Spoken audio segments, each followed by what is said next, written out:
So as mayor and a member of the Township Budget Committee, especially because of all the development happening, I have been curious about the policies and procedures surrounding a very specific bank account called the Developer Escrow Account. In January 2021, I formally asked, this went back to January, by the way. In January 2021, I formally asked the Township Manager for documentation regarding this account. 8 months later, after putting into context other information that I gathered, I believe there needs to be a full forensic audit of these accounts. Basically, for the general public listening, developers looking to do business in Belleville make an application to either our planning board or our zoning board. And they then place escrow monies in an account pursuant to state statute and township ordinances.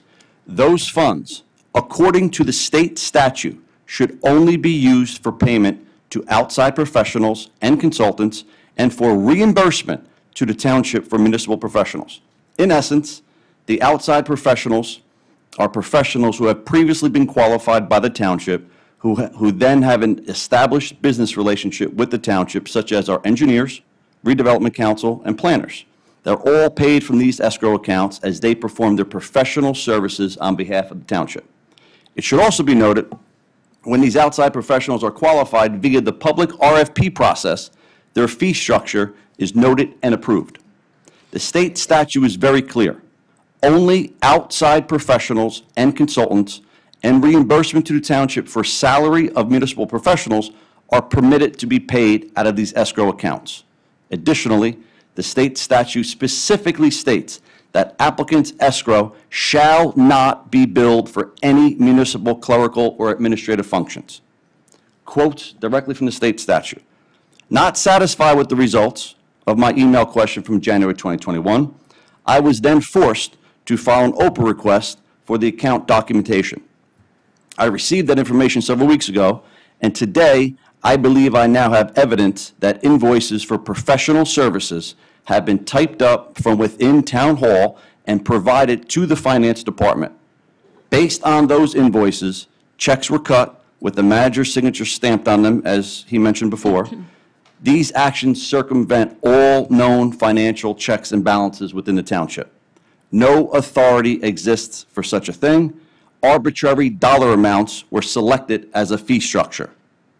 It should be noted that one employee in question, Mr. DiLorenzo, is already being compensated $17,292 above his current municipal pay of $173,000 to perform various services and functions on behalf of the planning board and zoning boards.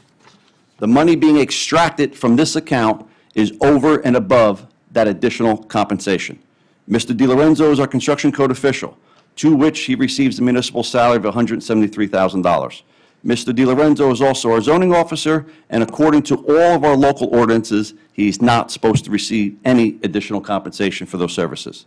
He does perform some duties as planning director, and he is already receiving an extra stipend of $17,292 per year for services he renders outside his normal work day. In fact, there is a resolution, which we mentioned before, authorizing the stipend of the extra $17,000 a year for these services. The resolution clearly states the mayor and the township council of the Township of Belleville acknowledge that some of these duties are performed by Frank DiLorenzo outside his regular workday, and therefore he should be compensated by the same. Those duties he's already being compensated for, an extra $17,292 above the $193,000 a year, are outlined in that resolution.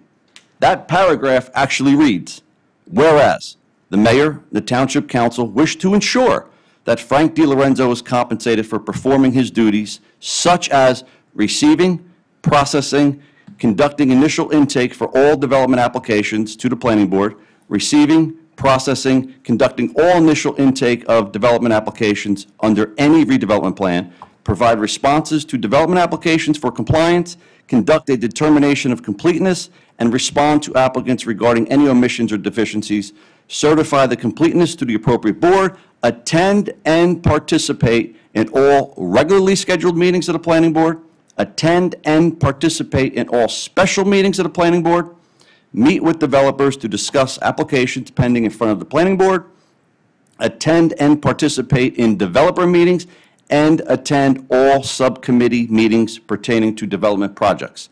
Yet, even though he's being compensated for planning board special meetings, planning board subcommittee meetings, even after-hour meetings, this documentation shows that he regularly created his own invoices for $750 for special planning board meetings, invoices for $200 for planning board subcommittee meetings. He created his own fee structure, typed up invoices, and received checks totaling thousands of dollars. I immediately contacted the township manager and I demanded an investigation. Clearly, the manager thought this was warranted and a rice notice for discussion was had. These are several invoices totaling thousands of dollars that have been typed up in town hall for arbitrary dollar amounts that are not part of any of our ordinances. $200 for a special meeting, a subcommittee meeting, $750 for subcommittee meetings, for special planning board meetings, everything to which he was already being compensated for an additional $17,000. Invoices typed up in this building, walked downstairs, checks cut, and money deposited. I don't think this is a miscommunication. I would ask the township manager to continue investigating this. I don't know why 3 weeks wasn't already enough, but I do ask him to continue investigating this and/or decide whether it needs to be done by outside agencies.